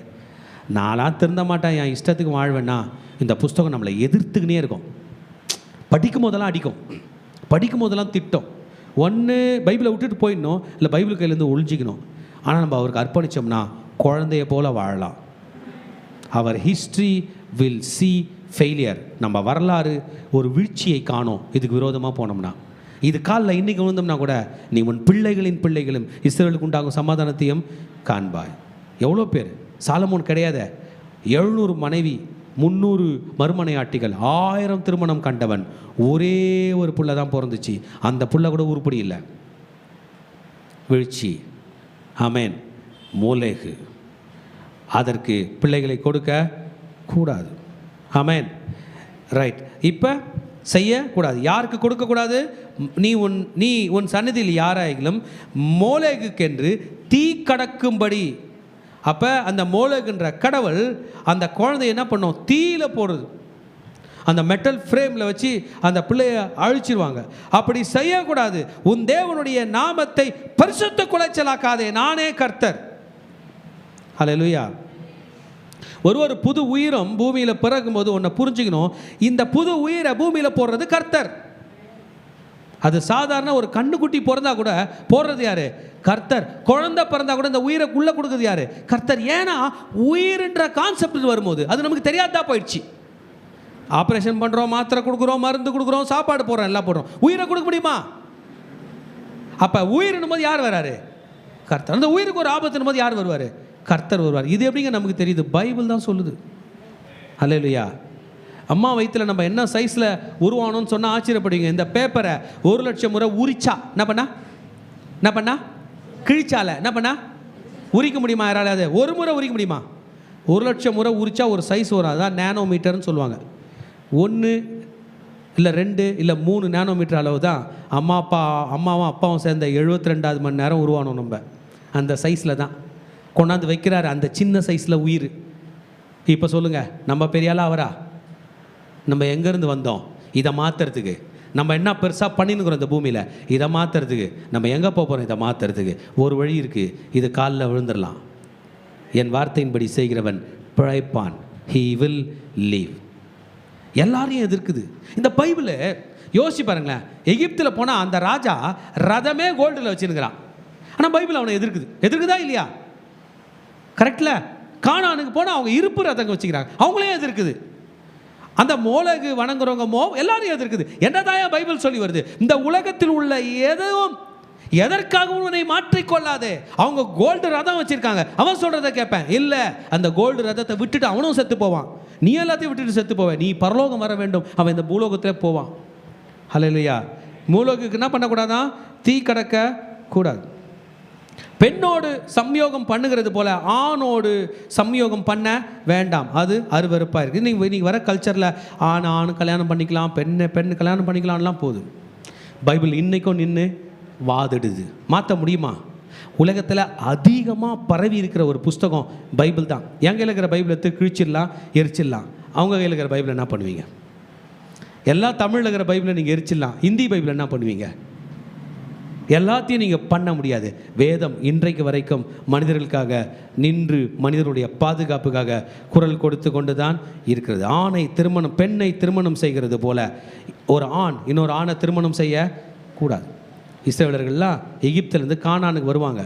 கானானுக்கு வந்த பிறகு ஜீசஸோட காலம் வரும், இயேசுவோட காலம் வரும்போது அப்போது ரோமர்கள் உலகத்தை ஆட்சி செய்து கொடுப்பார்கள். ரோமர்களோட கலாச்சாரம் என்ன தெரியுமா? ஆமாம், அவர்களில் வாழ்ந்ததிலே ரொம்ப கொடுமையான மன்னர்கள் செய்ததெல்லாம் என்ன தெரியுமா? அவங்க ஆணெலாம் கல்யாணம் பண்ணிட்டான். ரோமோட கல்ச்சரே அப்படி ஆயிடுச்சு. ஆமேன். இப்படி ரொம்ப கொடுமையான மன்னர்கள்லாம் வாழ்ந்த காலம் இருக்கிறது. ஹல்லேலூயா. செய்யாதே, அப்படி செய்யாதே. கர்த்தர் அப்படி செய்யக்கூடாது என்று சொல்லியிருக்கிறார். ரோமில் வேர்ஸ்டான ரோமன் கிங், ஆமாம், நீரோ என்கிறவன் தான். அது ரொம்ப நீரோ என்று சொல்கிற ஒரு மன்னன். அவன் தான் கல்யாணம் பண்ணும்போதே ஒரு ஆணை கல்யாணம் பண்ணான். இப்படியெல்லாம் இருக்கிறது. செய்ய 23ஆம் வசனம், யாதொரு மிருகத்தோடும் நீ புணர்ச்சி செய்து அதனாலே உன்னை தீட்டுப்படுத்த வேண்டாம். ஸ்திரீயானவள் மிருகத்தோடைய புணரும்படி அதற்கு முன்பதாக நிற்கலாகாது, அது அருவருப்பான தாறுமாறாக இருக்குது. இன்றைக்கி இது வேற, அனிமல்ஸ், மிருகங்கள் வேற, நம்ம வேற, நம்ம டிஎன்ஏ வேற, மிருகத்தோட டிஎன்ஏ வேற, மிருகத்தோட ரத்தம் வேற, நம்ம ரத்தம் வேற. அதுக்கு வர எந்த இன்ஃபெக்ஷனையும் நம்ம தாங்க முடியாது, செத்து அழிஞ்சு போயிடுவோம். மிருகத்துக்கு வர ஒரு சின்ன தோல்வியாதி நமக்கு வந்தால் கூட மருந்து கிடையாது, தெரியுமா? அதனால தான் மிருகத்தோட ரொம்ப ஒட்ட கூடாது. ஆரம்பத்தில் சர்ஜிக்கல் ஃபீல்டெலாம் வளரும்போது நிறைய டாக்டர்களுக்குள்ள ஒரு எண்ணம், ஏன் இந்த ஹார்ட்டு மிருகத்தோட ஹார்ட்டை நமக்கு வச்சுக்கிட்டானா, மிருகத்தோட லிவரை நமக்கு வச்சுக்கிட்டானா, யோசனை வச்சுக்கலாம், வேலை செய்யமான்னு தெரில, வேலை செய்யக்கூட வைக்கலாம். ஆனால் அதுக்கு வர வியாதி உனக்கு வந்தா உன்னை காப்பாற்ற முடியாது. சரி, நீ செத்து போயிடுவ. நீ கல்யாணம் பண்ணி அந்த உறுப்போட ஒரு குழந்தைய பெற்றெடுத்தீனா அந்த குழந்தைக்குள்ள என்ன இருக்கும்? அந்த குழந்தைக்கு வியாதி அது பரவிட்டா என்ன ஆகும்? எவ்வளோ கஷ்டம் இல்லை? ஆமாம், விஞ்ஞானம் வளர வளர ஒரே பயம்தான். காப்பாற்றுறாங்க, ரைட்டு, நான் இல்லைன்னு சொல்ல. மிக்ஸ் பண்ணி விட்டாங்கன்னா எங்கண்ணா, ஏதாவது கழுகு கூட, சிங்கத்து கூட, புலி கூட, பிறக்க போகிற ஜந்துக்கள் வேறு மாதிரி இருந்தால் எப்படி காப்பாற்றுவீங்க? இன்றைக்கும் உலகத்தில் நிறைய சூப்பர் அனிமல்ஸ், சூப்பர் சோல்ஜர்ஸ்லாம் இருக்காங்க. எல்லா நாட்டு ஆள்ற தலைவர்களுக்கும் ஒரு எண்ணம், இந்த மனுஷன் முட்டி வலி, கை வலி, கால் வலின்லாம் யோசிக்கிறான், இவனுக்குள்ளே ஒரு கழுகோட டிஎன்ஏவை சேர்த்து விட்டா ரெக்கையால் பறந்துட்டு போயிடலாமே இல்லை? அப்பாவை கழுகாகவும் அம்மாவை லேடியாகவும் விட்டா பிறக்கும் போது என்ன பிறக்கும்? குழந்தை மனுஷனாக பிறக்கும். ஆனால் என்ன இருக்கும்? கழுகு ரெக்கை. நல்லா இருக்கும் தானே? பிறந்தா நல்லா இருக்குமே. சும்மா யோசிங்களேன், எதுக்கு இந்த முட்டி வலி, எதுக்கு இந்த பெட்ரோலு? நான் சொல்கிறேங்க, நீங்கள் இட்லி செய்கிறீங்களா டைமு, அதுக்குள்ளே அதை நம்ம விஞ்ஞானிகளால் பண்ணிட முடியும். அந்த அளவுக்கு நமக்கு டிஎன்ஏ ஸ்டடீஸ்லாம் வந்துருச்சு, தடுத்து வச்சிருக்குது ஏதோ ஒன்று. பெரும் தலைவர்கள், பெரிய பெரிய தலைவர்கள், பெரிய பெரிய விஞ்ஞானிகள்லாம் ஸ்டாப் பண்ணி வச்சுருக்காங்க. அப்போ அடுப்பாங்க, அப்படி பண்ணிடாதீங்கடா. அப்படி ஒரு குழந்தை பிறந்து, அப்படி ஒரு பையன் பிறந்து ரக்கையோட வந்து உங்கள் வீட்டு பெண்ணை தூக்கிட்டு போயிட்டான்னா அவனை போய் எப்படி பிடிச்சின்னு வருவீங்க? போய் கல்யாணம் பண்ணி அதுக்கு ஒரு குழந்தை பிறந்தா அப்படி பிறக்கும். அப்படி இருந்தாங்களாம். ஆதியில் சொல்லப்பட்டிருக்குது, ஆதியாகமம் 6ஆம் அதிகாரத்தில். அவங்களுக்கு ராட்சசர்கள் என்று பேரா. நம்ம வரலாறு கூட சொல்லுது, ராட்சசன் இருந்தான், ராட்சசன் தான், ராட்சசன் தான். இந்திய வரலாறு கூட சொல்லுது. அதெல்லாம் ஆண்டவர் நோவா காலத்தில் அழிச்சாரு. மிருகத்துக்கு உனக்கும் சம்மந்தமே கிடையாது. நீ அதை பார்க்க கூட கூடாது, அதை இச்சிக்க கூட கூடாது, அது கிட்ட கூட போகக்கூடாது. ஹல்லேலூயா, கரெக்டா? You should never have any relationship. இது ஒரு வசனம் பல அர்த்தங்களுக்கு நமக்கு காரணமாக. இதுதான் என் பையன், இதுதான் என் பொண்ணு, இதுக்கு நான் சொத்து எழுதி வைப்பேன் அப்படின்னு சொல்கிறதெல்லாம் கூட இது பைபிள் என்ன பண்ணுது? ஸ்டாப் பண்ணுது. ஹல்லேலூயா. அது தீட்டு, அது அருவருப்பானது, அபாமினேஷன். அருவருப்புனா நான் கோவப்பட்டுருவேன். ஒரு மனுஷன் தப்பு பண்ணும்போது டேய் பண்ணாத அப்படின்வோம். அருவருப்பானது பண்ணா என்ன பண்ணுவோம்? கையில் இருக்கிறத தூக்கி அடிச்சிடுவோம். அப்படி தானே? நம்மளை அடக்கவே முடியாது. ஏன்? என்ன பண்ணுறான்? அருவருப்பு, சே அப்படின்னு கத்துவோம், உணர்ச்சி வசப்படுவோம். இதுதான் கர்த்தர் சொல்லுகிறார். ஹல்லேலூயா, ஆமென். இவைகளில் ஒன்றாகிலும் உங்களை தீட்டுப்படுத்தாதீர்கள். அவன் பண்ணுறான், நீ பண்ணக்கூடாது. இது யாரும் பண்ணலன்னு சொல்ல, அவன் பண்ணினுக்கிறான், நீ செய்யாது. ஒரு முறையும் நீங்கள் டிவி எடுக்கும்போது, ஃபோன் எடுக்கும்போது, மொபைல் எடுக்கும்போது, யூடியூப் எடுக்கும்போது, ஷார்ட்ஸ் எடுக்கும்போது ஒன்று உங்களை என்ன திரும்ப பண்ணோம்?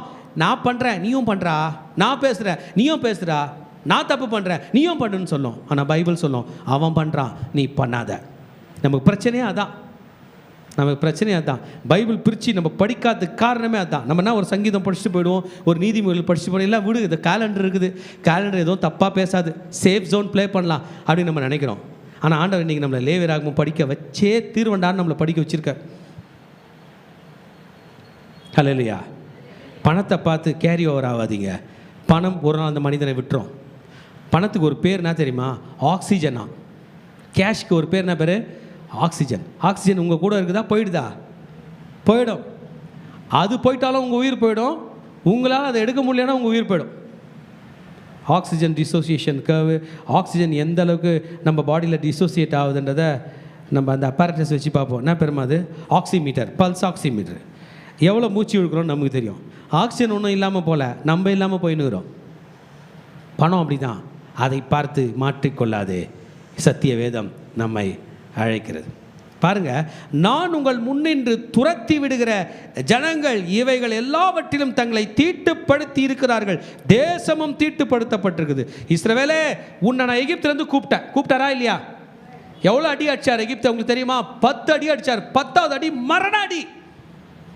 அவன் கோல்டெல்லாம் அவர் எடுக்கவே இல்லை. நம்ம உடனே எகிப்தில் உள்ள கோல்டெல்லாம் எடுத்திருந்தாருன்னா அடிச்சார்னு தலைச்ச பிள்ளையே போட்டார். சும்மா ஒன்றும் போடல, அவன் திருந்தவே ரெடி இல்லை. பார்த்தோமா இல்லையா? ஆமாம், அவனை அடித்தேன், உன்னை காப்பாற்றி விட்ருக்கேன், நீ இவைகளை செய்யக்கூடாது. திருச்சபையை ஒரு முறையும் நம்ம ஜீசஸை ஏற்றுக்கிட்ட பிறகு பல ஐதீகம், பல கல்ச்சர், பல கலாச்சாரம், எங்களுதில் அப்படி தான் பண்ணுவோம், எங்களுதில் அப்படி தான் பண்ணுவோம், அவருது அப்படி தான் பண்ணுவார், எங்கள் மாமா ஒருத்தருக்கிறார், அவர் சொல்கிறது தான் அப்படின்வோம். 5000 வருஷத்துக்கு முன்னாடி நம்ம மாமாவோட தாத்தா தோன்றதுக்கு முன்னாடி சொல்லப்பட்ட ஒரு வேதம் இன்றைக்கி நம்ம அருகிலே நின்றுக்குது.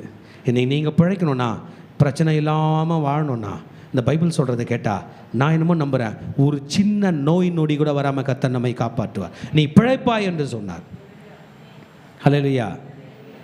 நான் அதன் அக்கிரமத்தை விசாரிப்பேன், தேசம் தன் குடிகளை கக்கி போடும். இப்படி மொளகு, இப்படி சைல்ட் சாக்ரிஃபைஸு, இப்படி நான் சொல்லாத திருமண பந்தங்கள்லாம் வச்சுருந்தீங்கன்னா தேசமே உன்னை கக்கி போடும். நீ இந்த பூமியில் இருக்கவே மாட்ட, உன் பேனர் தான் இருக்கும், உன் கட் அவுட் தான் இருக்கும் அப்படின்னு சொல்கிறேன். இன்றைக்காவது பேனர் இருக்குது. அந்த காலத்தில் எவ்வளோ ராஜாக்கள் செத்து போயிட்டாங்க, அவன் பேர் கூட இல்லை, தேசத்தில் வாழ முடியாது. பெரியவங்க சொல்லுவாங்க, பார்த்தீங்களா வாழ்ந்தானா பார்த்தேன் அவன், வாழ்ந்தானா பார்த்தீங்களா அவன், அப்படி தானே பேசுவாங்க. என்ன பண்ணா வாழ்ந்தானா பார்த்தீங்களா அப்படின்னு சொல்லுவாங்க. அதை தான் பைபிள் சொல்லுகிறது. நம்ம வாழணும், கர்த்தர் நம்மை வாழ வைப்பாராக. திருச்சபை உங்களுக்கு ஒன்று தெரியுமா? ஒரு நாளும் ஒரு மனுஷனை சாகடிக்கிறதுக்கு குறைஞ்சது 1000 சக்தி வேலை செய்தான். உங்கள் ஹார்ட்டே அப்படி போதான். நீங்கள் ஒரு முறையும் தும்மல் போடும்போது, என்ன போடும்போது அந்த 1 மைக்ரோ செகண்ட் உங்கள் ஹார்ட்டு நின்று தான் திரும்பி வேலை செய்யுது. நின்று பிடிச்சின்னா என்ன பண்ணுவீங்க? அல்ல இல்லையா? சும்மா உக்காந்துக்கிறதுக்கே கஷ்டப்படுறோம். ஒரு நிமிஷத்துக்கு 72 பீட்டு இது அடிச்சாகணும். எத்தனை முறை அடிக்கணுமா? நீங்கள் சும்மா தட்டுங்களா, 1 2 3 4 5 6 7 72 தட்டுக்கலாம் பார்க்கலாம் ஒரு நிமிஷத்துக்கு. கை வலி எடுத்துக்கும். அவ்வளோ பெரிய ஹார்ட்டு. 72 beads per minute. இன்னும் பிபி உள்ள ஆளுங்களுக்கு 100 பீட் போகுது. ஏன் பிபியை பார்த்து டாக்டர் திட்டுறாரு, எப்பா 72 அடிக்கிறதுக்கே அது படாத பாடுபடுது, நீ எத்தனை அடிக்க விட்ற, குறைப்பா அப்படின்றார்.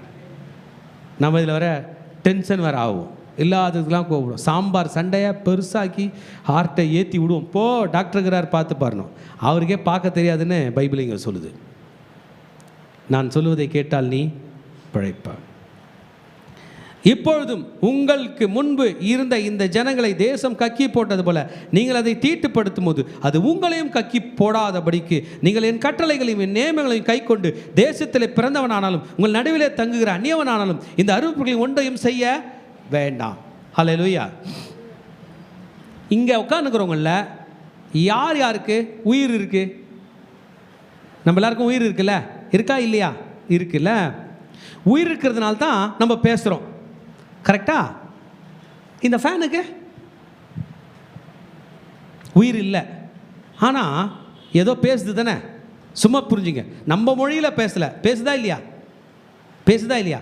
ஆஃப் பண்ணிட்டா நமக்கு காற்று வரல, ஆன் பண்ணிட்டா ஓடுது. அப்போ பார்க்கும்போதே தெரியுது ஃபேன் ஓடின்னு இருக்குதே. அப்போனா என்ன அர்த்தம்? நான் நினைக்கிற உயிர் இல்லை, ஆனால் ஏதோ ஒரு உயிர் இருக்குது. நம்ம ஃபோனு, இந்த ஃபோனுக்கு உயிர் இருக்குதா? உயிர் இருக்குதா இல்லையா? இருக்குதா?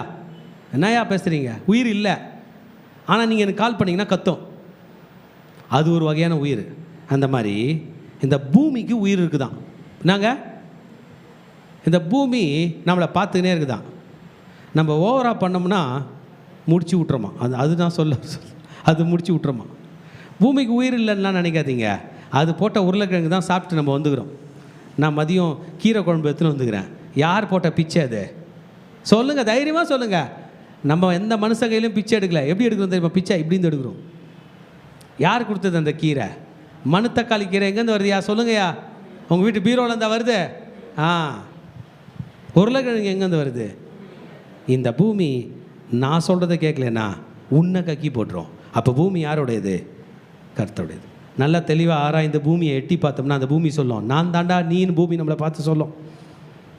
நம்ம அம்மா நல்லா சாப்பிட்டாங்க, இட்லி சாம்பார் தயிர் சோறுலாம் சாப்பிட்டாங்க. நம்ம ஒரு 3 கிலோவாக அம்மா வயிற்றில் வளர்ந்தோம். அந்த அம்மா சாப்பிடாம போயிருந்தால் வளர்ந்துருக்க மாட்டோம். திரும்பி அந்த அம்மா நம்ம பெற்றெடுத்த பிறகு சாப்பிட்டு தான் 50 கிலோ 60 கிலோ 70 கிலோ ஆனோம். அப்போ ஃபுல்லாக உள்ள என்ன தான் இருக்குது? அந்த பூமி உன்னை கக்கி போடாதபடிக்கு நீ என் பக்கம் சாயணும். இந்த பூமியில் வாழனா கூட யார் பக்கம் சாயணும்? ஆண்டவர் பக்கம். எத்தனை பேர் ஆண்டவர் வார்த்தை கீழ்ப்படிலான்னு நினைக்கிறீங்க? ஒரு சின்ன ப்ரேயருக்குன்னா ப்ரேயர் தெரியுமா? அப்பா உனக்கு பிடிச்ச மாதிரி வாழ தெரில, நீயே என்னை பிடிச்சி வாழ வைப்பா,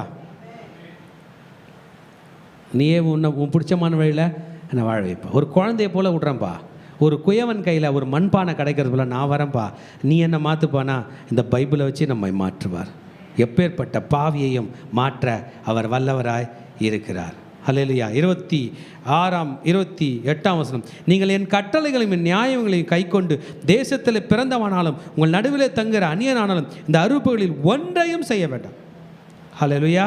யாருமே செய்யக்கூடாது. இங்கே பிறந்தாலும் சரி, உன் வீட்டில் வாடகை இருக்கிறவனை கூட செய்ய விடக்கூடாது. எனக்கு ஜீசஸ் எல்லாம் தெரியாது, ஆனால் நான் உன் ஃப்ரெண்டு, அவனை கூட செய்ய விடக்கூடாது. உன் இடத்தில் இருக்கிற அந்நியனை கூட செய்ய விடக்கூடாது. ஹல்லேலூயா. இந்த நல்ல விஷயங்களை யார் மற்றவங்களுக்கு போய் சொல்லித்தரது?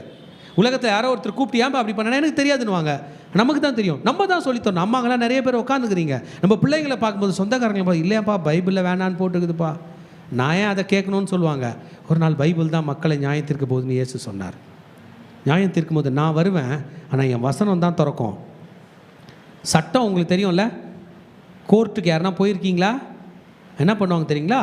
சட்ட புத்தகத்தை திறந்து சட்டம் இப்படி போட்டிருக்குது, அதனால தான் உனக்குன்னு அந்த நீதிபதி ஐயா காலில் போய் நீங்கள் விழுந்தீங்கன்னா கூட அவரால் மன்னிப்பு கொடுக்க முடியாது தெரியுமா? அவங்க மன்னிப்பு கொடுக்க முடியாது தெரியுமா? சட்டத்தில் மன்னிக்க இடம் இருந்தால் தான் மன்னிக்க முடியும் தெரியுமா? முடியாது. சட்டம் தான் மெயின், அந்த புஸ்தகம் தான் மெயின்.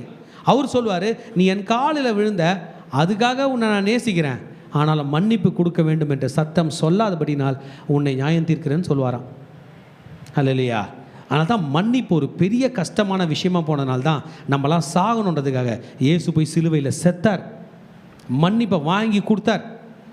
அவருக்குள்ளே ஒரு எண்ணம், நான் செத்தா திரும்பி எழுச்சிப்பேன், ஆனால் இவன் செத்தான் நான் எழுந்துக்கவே மாட்டான், ஆனால் நான் அவனுக்காக சாகிறேன், செத்துட்டு 3ஆம் நாள் எழுந்து வந்து நானே இவனை காப்பாற்றுறேன் என்று நம்மை காப்பாற்ற வந்திருக்கிறார். இயேசு மட்டுக்கு தான் பிறந்த நாள் உண்டு, இறந்த நாள் உண்டு, எழுந்த நாள் உண்டு. ஹல்லேலூயா. நம்ம அனைவரையும் மறுபடியும் எழுப்புவார். நீங்கள் யாராவது ஞானஸ்தானம் பெறாமல் ஏசாமியை ஏற்றுக்காதவங்களாக இருந்தீங்கன்னா ஏசாமியை மனசில் ஏற்றுக்கிட்டு ஞானஸ்தானம் பெற்று பாருங்க. நீங்கள் கூட செத்துட்டிங்கன்னா தூங்குறவங்களை எழுப்புறது போல் இயேசு எழுப்புவேன்னு சொல்லி இருக்கிறார். ஹல்லேலூயா. இந்த அருவருப்புகள் செய்யக்கூடாது, செய்தால் அறுப்புண்டு போவான். இவைகளை நீங்கள் செய்து உங்களை தீட்டுப்படுத்தி கொள்ளாதீர்கள். என் கட்டளைகளை கை கொள்ளுங்கள், நான் உங்கள் தேவனாகிய கர்த்தர். என் கட்டளையை கைக்கொள், என் கட்டளையை கைக்கொள். நான் என்னத்தோடு நம்ம எழுஞ்சி நிற்க போகிறோம்? அப்பா நான் கை கொள்கிறேன், நான் கீழ்ப்படுகிறேன், நான் செய்கிறேன். எத்தனை பேர் செய்யலான்றீங்க? இதுக்கு மேலே என்ன பைபிள் நாளைக்கு வருமா? நாளைக்கு ஒரு ஃபாஸ்டிங் ப்ரேயரில் பேசுவாரா? நாளைக்கு வேறு சப்ஜெக்ட்டு. இன்றைக்கி நான் கை கொள்கிறேன்னு நம்ம ஏஞ்சிப்போம். வாங்கலாம், ஏஞ்சிங்களேன். ஆண்டவரே நான் கை கொள்கிறேன், ஆண்டவரே என்னை அர்ப்பணிக்கிறேன், ஆண்டவரே என்னை அர்ப்பணிக்கிறேன், சட்ட திட்டங்களுக்கு என்னை அர்ப்பணிக்கிறேன். திருச்சபையை கர்த்தருக்கு நம்மை அர்ப்பணிப்போம். அன்றைக்கு ஆண்டவர் நம்மோடு பேசி கொண்டிருக்கிறார். கர்த்தருடைய வசனம் நம்மோடு பேசி கொண்டிருக்கிறார். ஷீரா காதாலா பாபா பாபா பாபா.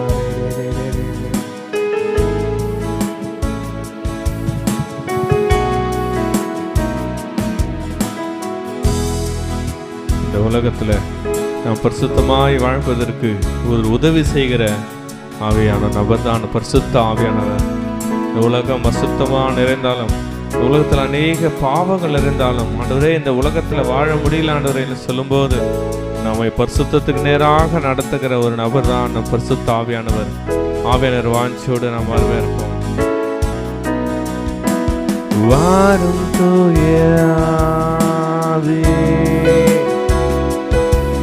உம் பிரசன்னத்தை வாஞ்சிக்கிறோம், உம் வல்லமையால் என்னை நிறைத்து என்னை ஆளுகை செய்யும், என்னை ஆளுகை செய்யும். வாரும் தூய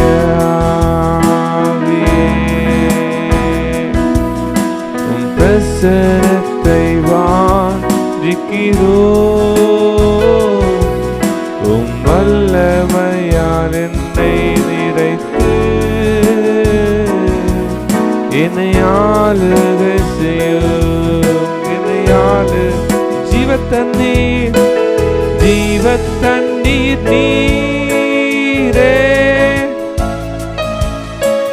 தாகம் தீர்க்கும் ஊற்று, ஆலோசனை கர்த்தரே, என்னை ஆளுகை செய்யும். சொல்ல கேட்கலாமா? ஜீவ தண்ணீர் ஊற்றே, ஜீவ தண்ணீர் நீரே, தாகம் தீர்க்கும் ஊற்று, ஆலோசனை கர்த்தரே, என்னை ஆளுகை செய்யும். அனைவரும் வாரும் தூயாவியே, வாரும் தூயாவியே, உம் பிரசனத்தை வாஞ்சிக்கிறோம். உம் வல்லமையால் என்னை நிறைத்து என்னை ஆளுகை செய்யும். என்னை ஆளுகை செய்யும். என்னை ஆளுகை செய்யும். ஸ்தோத்திரிக்கிறோம் ஆண்டவரே. இந்த நாளிலும் கூட லேவியராகமம் 18வது அதிகாரம் மூலமாக எங்களோடு கூட நீர் பேசினீரே ஆண்டவரே. அப்பா, எகிப்துடைய முறைமைகளை நாங்கள் பின்பற்ற கூடாது என்று இந்த நாளில் எங்களோடு கூட பேசினீரே. இப்பொழுதும் பரிசுத்த ஆவியானவர் அப்பா இந்த வேளையில எங்க மத்தியில நீங்க அசைவாட போவதற்காக நன்றி. இயேசுவின் ரத்தம் ஜெயம், இயேசுவின் நாமத்தினால் பிதாவே, ஆமென். லேவியராகமம் 18வது அதிகாரம் வசனங்கள் 3-4. நீங்கள் குடியிருந்த எகிப்து தேசத்தாருடைய செய்கையின்படி செய்யாமலும், நான் உங்களை அழைத்து போகிற கானான் தேசத்தாருடைய செய்கையின்படி செய்யாமலும், அவர்களுடைய முறைமைகளின்படி நடவாமலும், என்னுடைய நியாயங்களின்படி செய்து என்னுடைய கட்டளைகளை கை கொண்டு நடவுங்கள். நான் உங்கள் தேவனாகிய கர்த்தர். இந்த இடத்துல நம்ம பார்க்கிறோம், கர்த்தர் இந்த இடத்துல மோசே மூலமாக இஸ்ரவேல் ஜனங்களுக்கு ஒரு கட்டளையை பிறப்பிக்கிறார். என்னவென்றால், இத்தனை ஆண்டுகள் அவர்கள் எகிப்தில் அடிமைகளாய் இருந்தார்கள். எகிப்து தேசத்துடைய முறைமைகளையும் கலாச்சாரங்களையும் பின்பற்றுகிறவர்களாய் இருந்தார்கள். ஆனா இந்த அதிகாரம் படிக்கும் போது அவர்கள் கானான் தேசத்துல அவங்க காலடி வைக்க போறாங்க. அந்த இடத்துல இப்படிப்பட்ட முறைமைகளை, பழைய வாழ்க்கையை பின்தொடர கூடாது, அதை பின்பற்றவும் கூடாது என்று கர்த்தர் சொல்லுகிறார். இந்த நாளிலும் கூட இந்த செய்தி மூலமாகவும் கர்த்தர் நம்மோடு கூட இடைபெற்று கொண்டிருக்கிறார். ஒருவேளை நாமும் கூட நம்ம பிற மதத்துல இருந்து இல்ல பிற வழியில இருந்து நம்ம இன்றைக்கு ஆண்டவராகிய இயேசு கிறிஸ்துவை நம்ம ஏற்றுக்கொண்டு அவருடைய பிள்ளைகளாக அவருடைய இரத்தத்தினால கழுவப்பட்டு இன்றைக்கு நம்ம இருக்கலாம். ஆனாலும் கூட இப்படிப்பட்ட பழைய காரியங்கள் நம்மளுக்குள்ள ஒளிந்து கொண்டு இருக்கிறதா என்று நம்ம உய்த்து ஆராய்ந்து பார்க்க வேண்டும். எகிப்து என்றாலே அடிமைதனம் என்று அர்த்தம். பழைய காரியங்கள், பழைய சுபாவங்கள், நாள் பார்க்கறது, குறி கேட்கறது, இல்லை விச் கிராஃப்ட், அதாவது செய்வன மந்திர கட்டுகள் பிராக்டிஸ் பண்ணுறது, இப்படிப்பட்ட காரியங்கள் இல்லை ஆண்டவருக்கு பிரியமில்லாத பழைய பாவங்கள் ஏதாவது நம்ம செய்து கொண்டிருந்தோம் என்றால் இன்றைக்கு ஆண்டவர் நம்மோடு கூட பேசுகிறார். இந்த எகிப்துடைய காரியங்களை நம்ம பின்பற்றக்கூடாது, கானான் தேசத்துடைய காரியங்களையும் நம்ம பின்பற்றக்கூடாது. ஆண்டவராகிய இயேசு கிறிஸ்து நமக்கு என்ன அவர் கற்றுக் கொடுத்திருக்கிறாரோ அந்த கட்டளையின்படி நாம் செய்து நாம் வரும்போது அவருக்கு ஏற்ற பாத்திரங்களாய் நாம் இருக்க முடியும். இந்த நாளிலும் கூட இப்பொழுதும் கூட நம்ம இருதயத்துல நம்ம கைகளை வைத்து கொண்டு நம்மை நாமே உய்த்து ஆராய்ந்து பார்ப்போமா? ஏதாவது பழைய காரியங்கள் இந்த நாள் வரைக்கும் நம்மை பின்பற்றி கொண்டிருக்கிறதா? எகிப்தின் அடிமைதனங்கள் நம்ம இடத்துல காணப்படுகிறதா? ஒருவேளை விக்கிரகத்தை இந்த நாளை நம்ம வணங்காம இருக்கலாம், ஆனா ஆண்டவருக்கு கொடுக்க வேண்டிய இடத்தை நம்ம கொடுக்காம எதெல்லாம் ஆண்டவர் இருக்க வேண்டிய இடத்துல நம்ம வைத்து அதை ஒரு விக்கிரகமாக நம்ம வணங்கி கொண்டிருக்கிறோம். இந்த வேளையில நம்மை நாமே உய்த்து ஆராய்ந்து பார்ப்போம். எல்லா எகிப்தின் அடிமைத்தனத்தை கர்த்தர் இந்த நாள்ல முறித்து போட அவர் வல்லமை உள்ளவராய் இருக்கிறார். இப்பொழுது கூட நம்ம விட்டு கொடுக்கும் போது பரிசுத்த ஆவியானவர் எல்லா அடிமைத்தனத்தின் ஆவியை நீக்கி போட்டு இன்றைக்கு கர்த்தர் மீண்டுமாக புத்திர சுவிகாரத்தின் ஆவியை தருகிறார். ஒருவேளை இதுவரைக்கும் எகிப்தின் அடிமைத்தனம் நம்மை ஆட்கொண்டிருந்தா இந்த நாள்ல பரிசுத்த ஆவியானவர் அந்த எகிப்தின் அடிமைத்தனத்தை நீக்கி போட்டு இந்த நாள்ல அப்பா பிதாவே என்று அழைக்கிற புத்திர சுவிகாரத்தின் ஆவியை இந்த வேளையில் அவர் கொடுக்க வல்லமை உள்ள தேவனாய் இருக்கிறார். நம்ம இருதயத்துல கைகளை வைத்து நம்ம ஒப்பு கொடுப்போமா?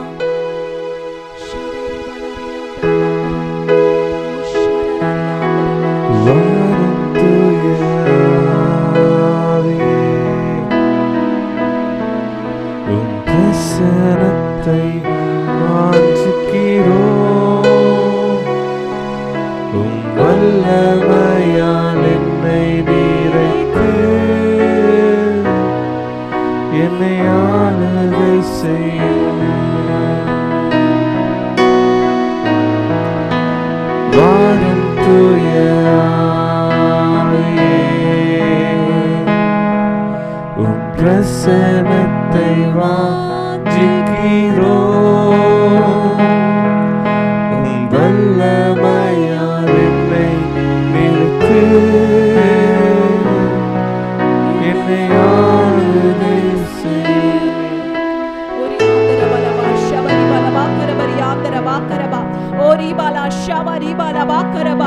இந்த வேளையிலும் கூட அப்பா நாங்கள் எங்களை அர்ப்பணிக்கிறோம் சுவாமி. உமக்கு பிரியமில்லாத அடிமைத்தனத்தின் ஆவிகளை எங்களிடத்திலிருந்து எடுத்து போடுங்க அப்பா. அப்பா இப்ப வரைக்கும் அப்பா எங்களை அறியாமையில அப்பா நாங்க பின்பற்றுகிற அடிமைத்தனத்தின் முறைமைகள், அப்பா அந்த கலாச்சாரங்கள், அப்பா அந்த வாழ்க்கையின் வழிமுறைகள் இயேசுவின் நாமத்தினால எங்களை விட்டு அகன்று போகட்டும் ஆண்டவரே. அப்பா இந்த நாள்ல ஒருவேளை நாங்க எகிப்துக்கு அடிமையா இருந்தா இயேசுவின் நாமத்தினால எங்களை இந்த அடிமைத்தனத்தின் ஆவியிலிருந்து முற்றிலுமாய் நீக்கி போட்டு இனி நாங்கள் உம்மை பின்பற்றுகிறவர்களாக முழு மனதோடு, முழு ஆத்துமாவோடு, முழு சரீரத்தோடு, அப்பா முழு பலத்தோடு உம்மையே நாங்கள் பரிசுத்தமாய் பின்பற்ற உதவி செய்யுங்கப்பா. அப்பா இந்த வேளையில நீங்க விரும்புகிற பரிசுத்தத்தை தாங்கப்பா. எங்க பலனினால் அல்ல அப்பா, நீர் எங்களை பலப்படுத்துங்க. நாங்க பரிசுத்தமாய் வாழ, பரிசுத்தமாய் பேச, பரிசுத்தமாய் நடந்து கொள்ள இந்த நாள்ல நாங்க பார்த்த இந்த அதிகாரத்தின் படி ஆண்டவரே உமக்கு ஏற்ற பாத்திரங்களாக எங்களை மாற்றுங்கப்பா. எந்த எகிப்தின் அடிமைத்தனத்தின் ஆவிகளும் எங்களை ஆட்கொள்ள கூடாது, எங்க குடும்பத்தை ஆட்கொள்ள கூடாது, எங்க பிள்ளைகளை ஆட்கொள்ள கூடாது. அடுத்த தலைமுறை உங்களுக்கு பரிசுத்தமாய் இருக்க வேண்டுமே அப்பா. எங்களிடத்துல காணப்படுகிற எல்லா பாவ சாப கட்டுகளையும் நசரேயனாகிய இயேசு கிறிஸ்துவின் இரத்தத்தினாலே இப்பொழுது எல்லா பாவ கயிறுகளை இயேசுவின் நாமத்தில சுட்டெரித்து போடுங்கப்பா. எங்களை கட்டி வைத்திருக்கிற எல்லா அடிமைத்தனத்தின் நுகங்கள் இயேசுவின் நாமத்தினால எரிந்து விழுவதாக. ஓரிபாலா ஷாபரிபாலா கரபரியாந்தர வாக்கரவா, ஓரிபாலா ஷாபரியாந்தர வாக்கரவா, ஓரிபாலா ஷாபரபால வாக்கரவா. எல்லா அடிமைத்தனத்தின் கட்டுகள், எல்லா நுகத்தடிகள் இயேசுவின் வல்லமையான நாமத்தினால இப்பொழுது ஆண்டவரே அவைகள் சுட்டெரிக்கப்படுவதாக. குமாரன் விடுதலை ஆக்கினால் மெய்யாகவே விடுவிக்கப்படுவார்கள் என்ற வார்த்தையின்படிக்கு கர்த்தாவே இங்கே இருக்கிற எங்க ஒவ்வொருவரையும் ஆண்டவரே நீங்க விடுதலை செய்யுங்கப்பா. ஆன்லைன்ல பார்த்து கொண்டிருக்கிற ஒவ்வொருவரையும் கூட நீங்க விடுதலை செய்யுங்கப்பா. யாராவது இப்படிப்பட்ட எகிப்தின் அடிமைத்தனத்துல சிக்கி கொண்டிருந்தால் தாவீதின் குமாரனே ஒரு விசையாக ஆண்டவரே உம்முடைய கரத்தை உயர்த்தி ஆண்டவரே எங்களை காப்பாற்றும் ஆண்டவரே. உம்முடைய வருகை மிகவும் சமீபமா இருக்கிறதே. குமாரன் கோபம் கொள்ளாமலும் வழியில் நாங்கள் அழியாதபடிக்கு உம்முடைய பாதத்தை பிடித்து நாங்கள் மொத்தம் செய்கிறோம் ஆண்டவரே. நாங்கள் உம்முடைய அடிச்சுவடுகளை மாத்திரம் நாங்கள் பின்பற்றுகிறவர்களாய் நாங்களும் எங்களுடைய அப்பா எங்களுடைய பிள்ளைகளும் அடுத்த சன்னதியும் அப்பா நாங்கள் உண்மையே நாங்கள் முழு மனதோடு பின்பற்ற நாங்கள் இந்த நாளை எங்களை அர்ப்பணிக்கிறோம். எங்களை நாங்கள் ஒப்பு கொடுக்கிறோம். கர்த்தாவே நீர் கிருபையாய் ஏற்றுக்கொண்டு பரிசுத்தமாய் எங்களை வழி நடத்துங்க. உடைய வருகை வரைக்கும் உமக்கு ஏற்ற பரிசுத்தத்தை எங்களுக்கு தாங்கப்பா. ஒருவேளை நாங்கள் அந்த பரிசுத்தத்துல குறைவுபட்டு இருந்தா எங்களை நீங்க இந்த வேளையில எங்களை கழுவி சுத்திகரிங்கப்பா. உமக்கு பிரியமில்லாமல் பேசின பேச்சுகள், உமக்கு பிரியமில்லாத பார்த்த காரியங்கள், உமக்கு பிரியமில்லாத செய்த செயல்களை ஆண்டவரே நீங்க மன்னிங்கப்பா. இந்த வேளையில மன்னிங்க. உம்முடைய விலையேற பெற்ற ரத்தம் எங்களை சுத்திகரிக்கட்டும்பா. எங்க இருதயத்தை சுத்திகரிக்கட்டும் ஆண்டவரே. அப்பா இந்த வேளையில அப்பா எல்லா அருவருப்புகளை எடுத்து போடுங்க. எங்களிடத்துல காணப்படுகிற அருவருப்புகளை எடுத்து போடுங்க. எங்க அருவருப்புகளை பார்த்து பரிசுத்த ஆவியானவர் ஒரு நாளும் எங்களை விட்டுட்டு போவாதீங்கப்பா. ஒரு நாளும் எங்களை விட்டுட்டு போவாதீங்க. பரிசுத்த ஆவியானவரே நீங்க மாத்திரம் நீங்க வாங்கப்பா. நீங்க மாத்திரம் எங்களை ஆளுகை செய்யுங்கப்பா. எந்த எகிப்தின் அடிமைத்தனமும் எங்களை ஆளுகை செய்ய அதிகாரம் இல்லை. நம்ம எல்லாரும் சேர்ந்து சொல்லலாமா? எந்த எகிப்தின் அடிமைத்தனத்தின் ஆவிகளோ எங்களை ஆளுகை செய்ய அதிகாரம் இல்லை. பரிசுத்த ஆவியானவர் மாத்திரமே எங்களை ஆளுகை செய்ய வல்லமையுள்ள தேவனாய் இருக்கிறார். இன்றைக்கு அப்பா அந்த எல்லா ஆண்டவரே அப்பா அந்த கண்ட்ரோலை நாங்க உங்க கரத்துல நாங்க விடுகிறோம்ப்பா. நீங்க எங்களை கண்ட்ரோல் பண்ணுங்கப்பா. எங்க ஆவி ஆத்மா சரீரத்தை நீங்க மாத்திரம் கண்ட்ரோல் பண்ணுங்க. இந்த உலகம் எங்களை கண்ட்ரோல் பண்ணக்கூடாது. எந்த மனுஷனும் எங்களை கண்ட்ரோல் பண்ணக்கூடாது. எந்த எகிப்தின் அடிமைத்தனமோ எங்களை கண்ட்ரோல் பண்ணக்கூடாதுப்பா. நீங்க ஒருவர் மாத்திரமே எங்களை ஆளுகை செய்யுங்க. நாங்களும் எங்களுடைய சன்னதியும் எங்களுடைய சபையும் எங்க குடும்பமும் எல்லாமே உமக்கு மாத்திரமே சொந்தம் ஆண்டவரே. உடைய கரத்தில் எங்களை அர்ப்பணிக்கிறோம். சகல துதி கன மகிமை எல்லாவற்றையும் உமக்கு ஒருவருக்கே செலுத்துகிறோம். இயேசுவின் ரத்தம் இயேசுவின் நாமத்தினால் பிதாவே ஆமென். இப்பொழுது நம்ம ஒரு தீர்க்க தரிசன செயல் செய்யலாம். நம்ம வேதாகமத்தை எடுத்து நம்ம இருதயத்துல வைத்துக் கொண்டு நம்ம சொல்ல போகிறோம். என்னோடு கூட சேர்ந்து சொல்லுங்க. இனி நான் எகிப்துக்கு அடிமை அல்ல. பரிசுத்த ஆவியானவர் மாத்திரமே என்னை ஆளுகை செய்ய இந்த நாள்ல என்னை அர்ப்பணிக்கிறேன். இயேசுவின் ரத்தம் ஜெயம். இயேசுவின் நாமத்தினால் பிதாவே ஆமென் ஆமென் ஆமென். ஷாலோம். கடைசி ஆசீர்வாதத்துக்கு நேராக கைகளை விரித்துக் கொள்ளும். ஈவரக்கா அடோனாய் வயீஷ்மரக்கா யா ஏர் அடோனாய் பனவ் அல்லக்கா விஹுனக்கா ஈஷா அடோனாய் பனவ் அல்லக்கா வயசம் லக்கா ஷாலோம் வயசம் லக்கா ஷாலோம்.